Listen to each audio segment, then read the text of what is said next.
double in speed. Double in speed, twattic explosively.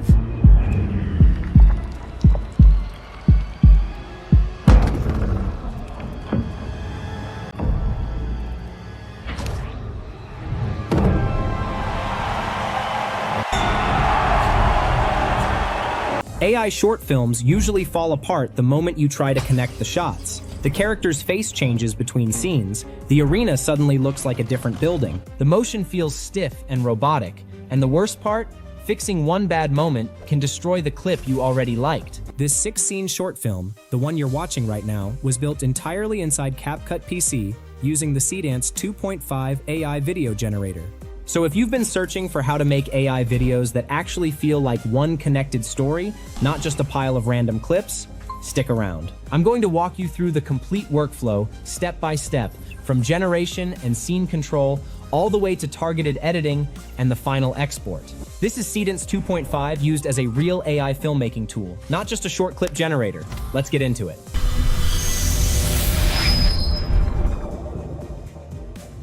Before I could build this film, I had to solve 4 production problems. And if you've ever tried making an AI video, you've probably run into every single one of these. Problem number 1, most AI clips are just too short. When every generation gives you 5 or 6 seconds, it's almost impossible to build a complete story out of those fragments. Problem number 2, consistency. Your character, their costume, the environment, even the visual style, all of it can change from one shot to the next. Problem number 3, control. Complex action, camera movement, and scene blocking are really hard to describe with text alone.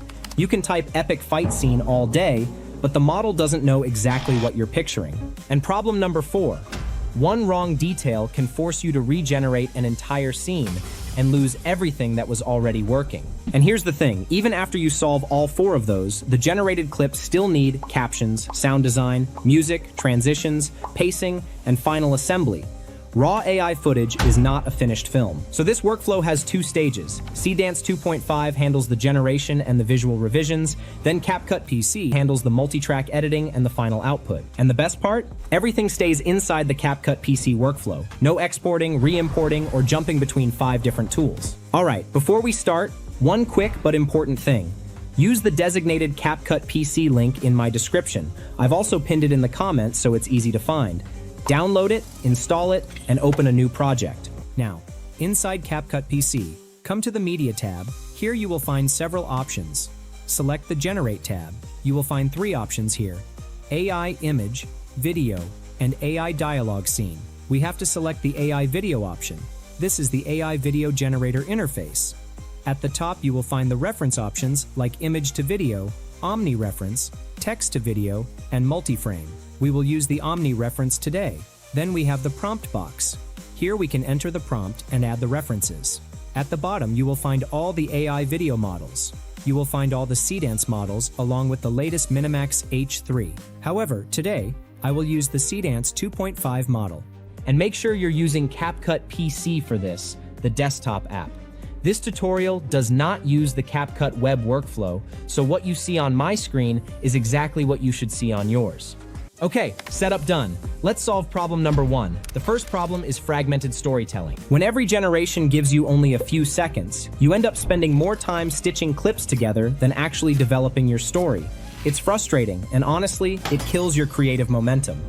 But Seedance 2.5 is different. You can create 30-second video clips using it in CapCut PC. Okay, now I am entering the prompt for the first scene in the prompt box. I will put all the prompts I used today in the description. After entering the prompt, I will add the Omni reference, because I need the characters, locations, and props stay visually consistent across every single one of them. This is where multimodal references become really important. For scene 1, I need the main character, the arena, and all other supporting assets. Now here's what's impressive. Seedance 2.5 supports the joint input of up to 50 multimodal reference assets, 30 images, 10 videos, 10 audio clips. You don't need to use all 50 for every generation. And honestly, you shouldn't. The point is that more complex projects can include enough character, environment, style, and motion references to properly guide the result. Once all the references are added, we have to tag them inside the prompt. This is very simple. Find the characters, location, and props inside the prompt. Type @ and then select the reference image or any other assets. Tag all of them very carefully. Once done, come to the settings. Set the duration between 4 to 30 seconds. After that, the resolution of the video, the aspect ratio, and the number of videos you want to generate. Once everything is set, hit the generate button. And here it is, the video is generating. After waiting for some time, I got this result.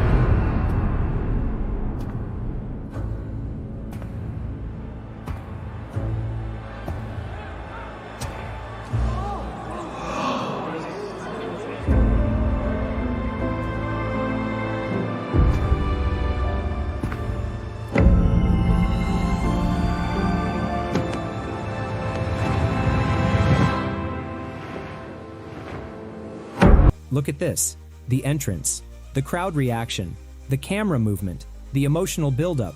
It all happens inside one longer continuous scene. That gives me a much stronger narrative foundation than several disconnected short clips ever could. But a longer scene creates a new problem. 30 seconds is great, but the important story beats still need to happen at the right moments. I don't just want a long clip, I want a directed clip. So for more precise storyline control, I can include timestamp-based instructions right in the prompt. This is my second video clip prompt. You can see timestamps inside the prompt. Basically, I told Seedance 2.5 what to build where. Let's create the video with this prompt. I am entering the prompt. After that, I will add all the related reference images. Once all the images are uploaded, I will tag them in the prompt. After that, I will set all the settings and then hit generate. And here it is. The video is ready. Left hook, right cross. See the difference? Instead of just asking the model to make it more cinematic and hoping for the best, I'm defining exactly when the key moments should happen. I'm directing, not gambling. Okay, let's create the third scene. I will follow the same method. Enter a detailed prompt, add the references, set the settings, and then generate the video. And here it is. The video is ready.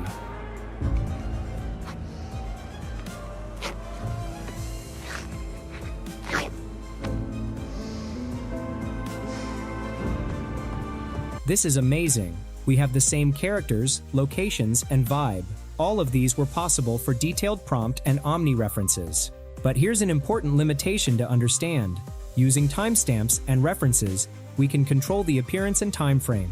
They don't precisely define where the actor should stand, how the punch should move, or how the camera should follow the action. For that, I needed something completely different. For Scene 4, the fight scene, the choreography was just too complex to describe with text alone. I mean, think about it.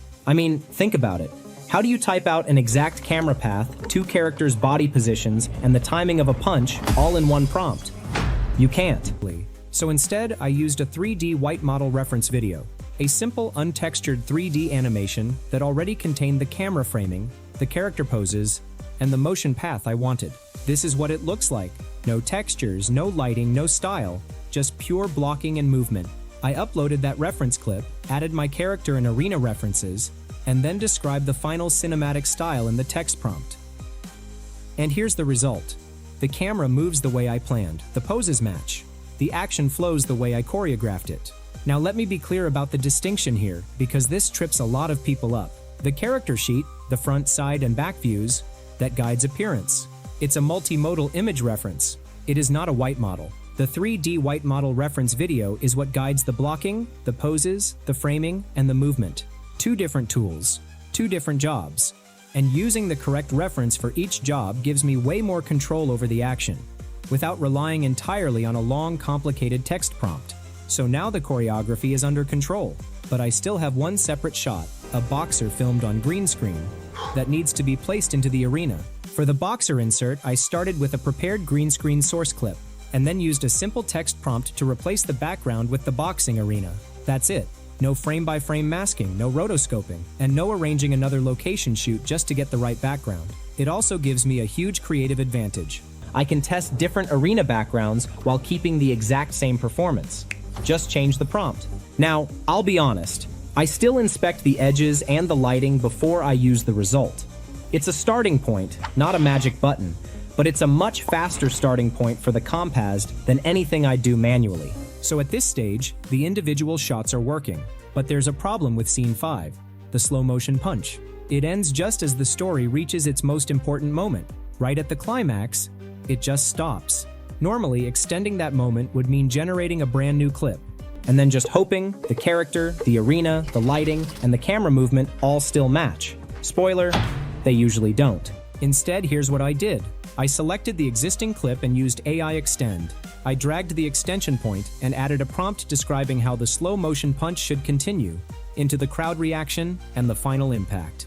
AI Extend continues the existing footage, which helps maintain the character, the environment, the camera direction, and the overall story flow.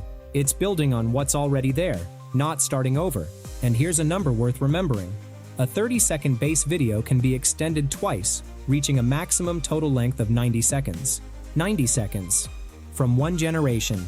That makes it possible to develop a genuinely long sequence without rebuilding the story from the beginning. So now the scene is long enough, but when I watch it back, the punch impact still doesn't feel powerful enough. And here's my dilemma. I don't want to lose the rest of this shot, which I love, just to fix that one moment. This is exactly where most AI video workflows become inefficient. One visual detail is wrong, just one. But regenerating the entire clip can also change all the parts that were already working. It's like repainting a whole wall because of one scuff mark. So here's the smarter way. For scene 4, I selected just the segment containing the punch and opened AI Edit. Then I typed, add motion blur at the moment of punch contact and show the opponent's head snapping back.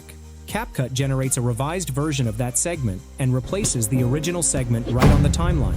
I can compare both versions side by side, keep the stronger one, and just keep editing. No restarting the entire scene. No losing what already worked. So that's AI Edit. Fast, targeted changes to an individual clip. Adding, removing, or altering a specific visual element. The final step is assembling everything inside the CapCut PC multi-track timeline.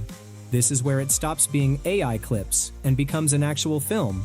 First, I arrange all 6 scenes and adjust the pacing, so every shot supports the next story beat.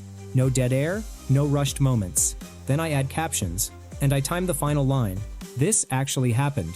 Right to the last beat of the scene, that timing is everything. Next, sound. I add crowd ambience, punch impact sound effects, and all the smaller audio details that make the arena feel alive. The murmurs, the footsteps, the ring creaks. Underneath everything, I place one licensed cinematic music track that builds from quiet tension at the start, all the way to the final eruption at the winning moment. I use transitions only where they actually help connect the scenes, no flashy stuff for the sake of it. And then I make my final timing and volume adjustments across the timeline. And once the story, the sound, the captions, the music, and the pacing are all ready, I export the completed film directly from CapCut PC. One tool, start to finish. From the first prompt to the final export, this entire workflow stays inside CapCut PC. Seedance 2.5 generates the longer story scenes and gives you stronger reference-based control. AI Extend continues the story. AI Edit handles fast visual revisions. Edit Pilot helps refine multiple clips inside the multi-track workflow, and the CapCut PC timeline turns all of those generated materials into a finished film. That's the difference between making AI clips and making AI films.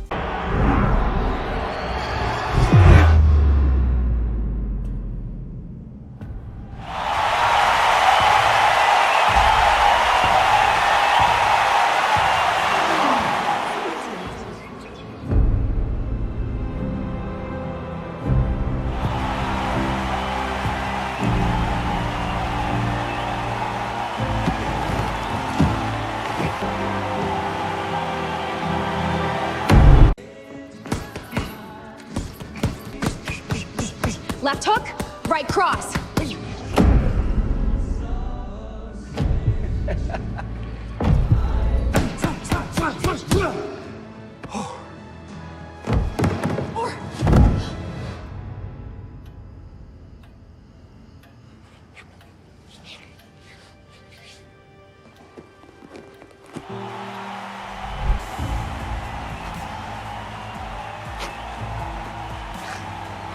If you want to try this workflow yourself, download CapCut PC through the link in my description. I've also pinned the download link in the comments so it's easy to find. And hey, comment Seedance 2.5 below if you want to see more AI filmmaking workflows like this one. Hit the like button, subscribe for more AI video tutorials, and I'll see you in the next one.